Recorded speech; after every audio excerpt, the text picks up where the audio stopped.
अक्सर आपने किसी एडवेंचर या किसी जॉम्बी वाली फिल्म में देखा होगा कि कैसे लोग अपनी जान बचाने के लिए अपने साथ वालों को खा जाते हैं। लेकिन क्या आप जानते हैं कि हकीकत में भी ऐसा हो चुका है? जी हाँ, 13 अक्टूबर 1972 को एक ऐसी ही घटना हुई थी जिसमें लोगों को जिंदा रहने के लिए अपने ही साथियों की लाशों को खाना पड़ गया था। इस घटना को आज भी हम एंडीज प्लेन क्रैश के नाम से जानते हैं। ये प्लेन क्रैश दुनिया का सबसे दर्दनाक हादसा था जिसे याद करके आज 50 सालों बाद भी हमारी रूह कांप जाती है। तो आज के इस वीडियो में हम बात करेंगे सर्वाइवल के उन दर्दनाक 72 दिनों की। Carrying a Uruguayan rugby team has been found 72 days after it went down in the Andes. Passengers were given up for dead. Helicopter has been sent to recover another 14 survivors still in the mountains. Nando!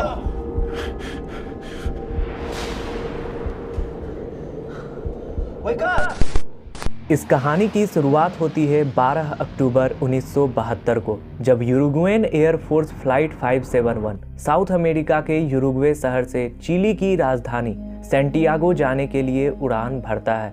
इस flight में सवार थे 45 लोग, जिसमें शामिल थे यूरुग्वे के rugby players और उनके कुछ फैमिली मेंबर्स। लेकिन उड़ान भरने के कुछ ही देर बाद मौसम खराब हो जाता है, जिस वजह से चिली की जगह इन्हें अर्जेंटीना में ही उतरना पड़ता है। अगले दिन यानी कि 13 अक्टूबर को ये प्लेन फिर से चिली के लिए टेक ऑफ करता है। इस समय तक सभी इस बात से अनजान थे कि आगे कुछ ऐसा होने वाला है जो इतिहास में दर्ज होने वाली एक दर्दनाक कहानी बन जाएगी।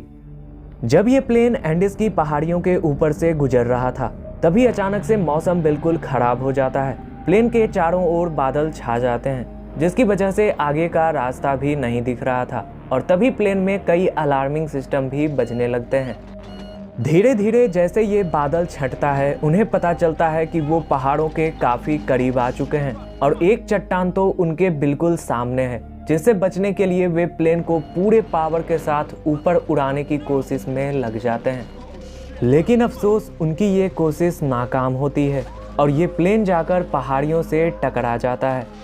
इस टकराव से प्लेन का पीछे वाला हिस्सा बिल्कुल टूटकर अलग हो जाता है, जिसमें कुछ लोग भी इसके साथ ही चले जाते हैं। थोड़ा आगे जाकर इस प्लेन का एक और कॉलिजन होता है, जिसमें प्लेन की विंग्स टूट जाती हैं और इसके साथ ही कुछ और लोग प्लेन से गिर जाते हैं। थोड़ी देर तक पहाड़ियों में स्लाइड करने के बाद ये प्लेन बर्फ के एक टीले से टकराकर रुक जाता है। इसके बाद का मंजर बहुत ही खौफनाक होता है। कई लोग मारे जा चुके थे, कई बेहद गंभीर हालत में थे और जो बचे थे वो सब अनकॉन्शियस हो गए थे। Nando!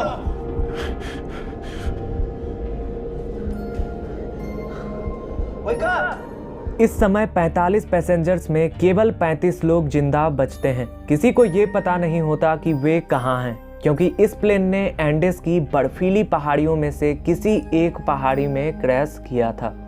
एटीसी की रडार से फ्लाइट 571 के गायब होने के अगले दिन ही 4 प्लेन सर्च ऑपरेशन में लग जाते हैं, लेकिन उन्हें कोई सफलता नहीं मिलती है। फिर दूसरे दिन 3 देशों के 11 फ्लाइट सर्च ऑपरेशन के लिए निकलते हैं। इस वक्त क्रैश्ड प्लेन के कुछ लोग उनको देख भी लेते हैं। वह सर्च फ्लाइट को देखते हुए चिल्लाते हैं, पर बर्फ होने के कारण कोई उन्हें नहीं देख पाता है।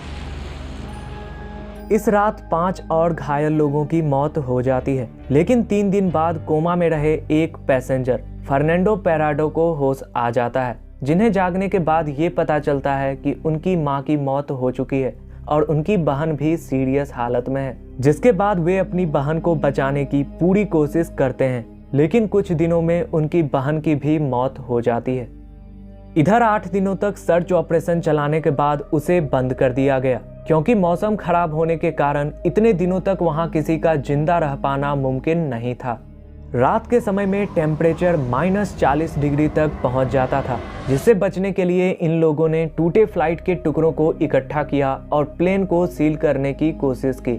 लेकिन 9वें दिन एक और शख्स की मौत हो गई। अब खुद को जिंदा रखने के लिए एक जंग शुरू हो गई थी। प्लेन में खाने के लिए कुछ ज्यादा सामान भी नहीं था। उनके पास जो पानी था वो भी अब खत्म हो चुका था और अब प्लेन में सिर्फ 27 लोग ही जिंदा बचे थे। इसके बाद 11वें दिन किसी की नज़र प्लेन में पड़े एक रेडियो पर पड़ती है और वह उसको बनाने में लग जाते हैं। रेडियो ठीक तो हो जाता है, लेकिन उसमें सिर्फ मैसेज आ सकता था, उससे किसी को भेजा नहीं जा सकता था। रेडियो का ठीक होना भी उनके लिए एक बड़े दुख का कारण ही बनता है, क्योंकि रेडियो से उन्हें पता चलता है कि उन्हें ढूंढने के लिए चलाया जा रहा सर्च ऑपरेशन भी बंद किया जा चुका है। अब वहां से जिंदा बच निकलने की उनकी जो एक उम्मीद थी वो भी खत्म हो जाती है। दिन बीतने के साथ अब इनके पास खाने की सभी चीजें पूरी तरह से खत्म हो गई थी। शुरू में लोगों ने सीट के ऊपर लगे लेदर के कवर को भी खाना शुरू कर दिया, लेकिन इसको खाने के बाद वे और बीमार ही पड़ने लग जाते हैं। ऐसी स्थिति को देखकर वे एक ऐसा फैसला लेते हैं जिसे सुनकर आपकी रूह तक कांप जाएगी। उन्होंने देखा कि अब जो लाशें बाहर पड़ी हैं यही उन्हें जिंदा रख सकती हैं।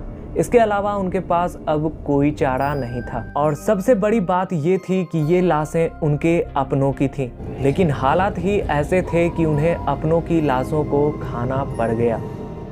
इसके बाद 29 अक्टूबर की रात एक बर्फीला तूफान आता है और इन्होंने खुद को बचाने के लिए जो घेरा बनाया था वह पूरी तरह टूट जाता है। इस तूफान के कारण बर्फ के नीचे दबकर 8 और लोग मारे जाते हैं, और जैसे तैसे बचे हुए लोग खुद को बर्फ से बाहर निकालने में कामयाब होते हैं। इसके बाद दिन गुजरते जाते हैं और महीनों में बदल जाते हैं। बड़ी जद्दोजहद करते हुए 60वें दिन 45 लोगों में से सिर्फ 16 लोग जिंदा बच पाते हैं। अब पूरे 2 महीने बीत चुके थे, उनका वजन भी आधा हो चुका था। 60वें दिन इनमें से 2 प्लेयर नेंडा और कैनेसा, जो बहुत बहादुर थे, ये तय करते हैं कि हम यहाँ पर बैठकर नहीं मरेंगे और बचने के लिए यहाँ से बाहर निकलेंगे।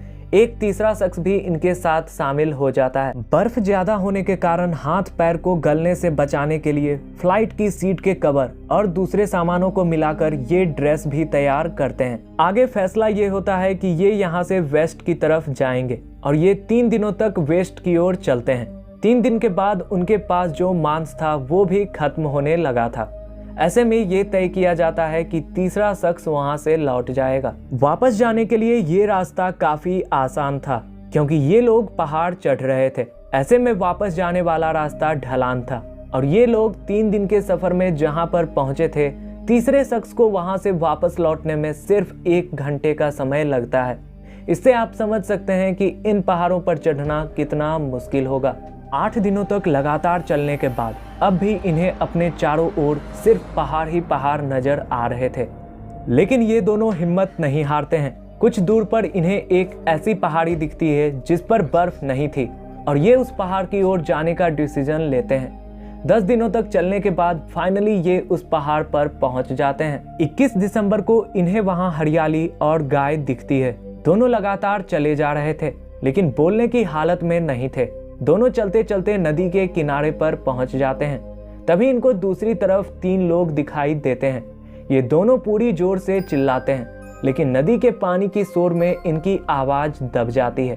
पर एक शख्स की नजर इन पर पड़ जाती है, जो एक पेंसिल और कागज को एक पत्थर के टुकड़े में बांधकर इनकी तरफ फेंकता है और उसमें इनकी जानकारी पूछता है। इन्होंने उसमें लिखा कि हम उरुग्वे के वो रग्बी प्लेयर्स हैं जिनकी फ्लाइट क्रैश हो गई थी। हम 10 दिनों से पैदल चल रहे हैं। हमारे साथी अभी भी जिंदा हैं और मदद की आस लगाए बैठे हैं। हमें जल्द से जल्द मदद की जरूरत है और हमें नहीं पता ये कैसे मिलेगी। हमारे पास खाना नहीं है, हम बहुत कमजोर हैं, प्लीज हमें बचा लो। वो शख्स इसे पढ़ता है और कहता है टुमारो, क्योंकि वहां से भी इंसानी बस्ती बहुत दूर थी, जहां जाने में 10 घंटे तक का समय लग जाता था। अब उन दोनों के लिए ये रात काफी लंबी होने वाली थी। अगले दिन वहां की पुलिस तक ये बात पहुंचती है। चिली अथॉरिटी वहां पर भाग कर आती है और इन दोनों को वहां से पिक किया जाता है।